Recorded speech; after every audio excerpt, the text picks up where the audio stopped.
अरे नजरिया का होई रे भूल गईला तू ही ना उमरिया का होई रे भूल गईला तू ही ना उमरिया का होई रे। अरे जिंदगी अर्थी उम्र है कि जिंदगी अर्थी उम्र शमशान लागे गोरी रे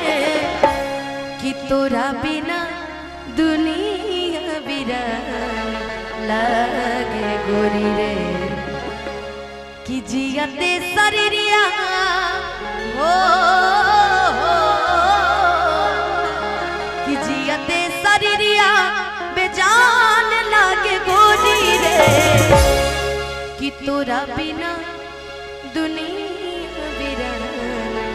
लगे गोरी कि इश्क किया बदनाम हो गए, इश्क किया बदनाम हो गए, चर्चे हमारे सरेआम हो गए और जालिम ने दिल उस वक्त तोड़ा जब हम उसके इश्क के गुलाम हो गए। अक्सर ऐसा ही होता है, जितने आधे से ज्यादा दिल तोड़े वाला ही हो गया क्या जी कि दिल ना लगई हा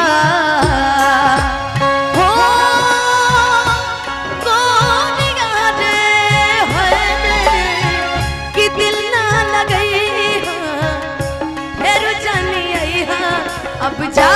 जा जा जा भूला जाई हा अब जा जा जा जा जा जा जा भूला जाई हा कि दिल ना लगई हा हेरु जानी आई हा कि दिल ना लगई हा हेरु जानी आई हा अब जा जा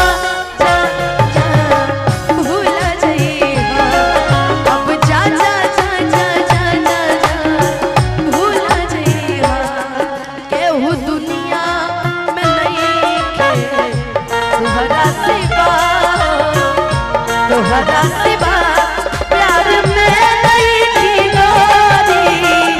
हम बेवफा हम बेवफा चाहे बत्तियां तू माना चाहे मत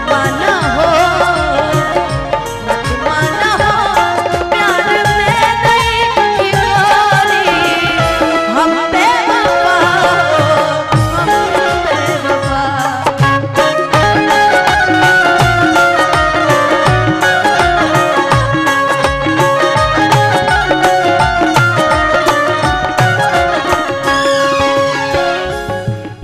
गाने की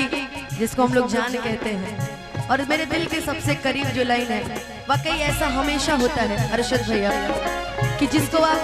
प्यार कीजिएगा ना वो आपसे प्यार कभी नहीं करेगा और जिसको आप प्यार नहीं करिएगा वो आपसे जान से ज्यादा प्यार करेगा। इसलिए प्यार उससे करो जो आपसे करे,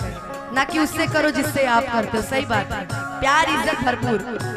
हो हमारा प्यार के बदले में वो लगा दिल बड़ो हो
अच्छा, पहले के समय में एक गाना था, बड़ा लोगों के घर में बजता था,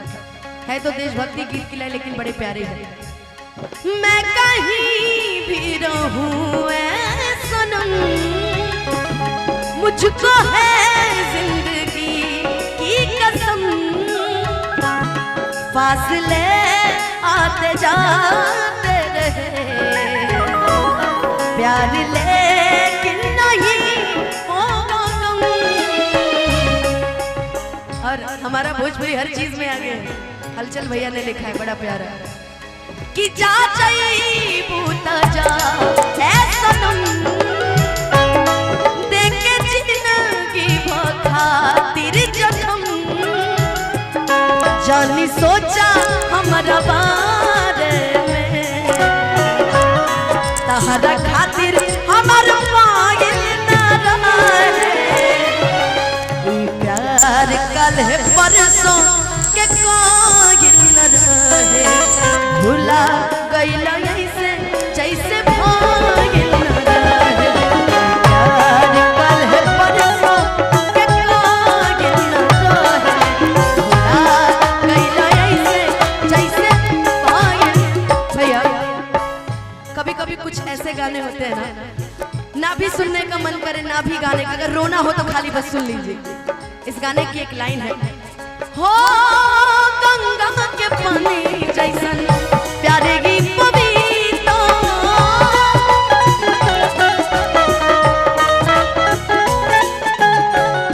तोहरा से कैले बानी जाने देवता पीता,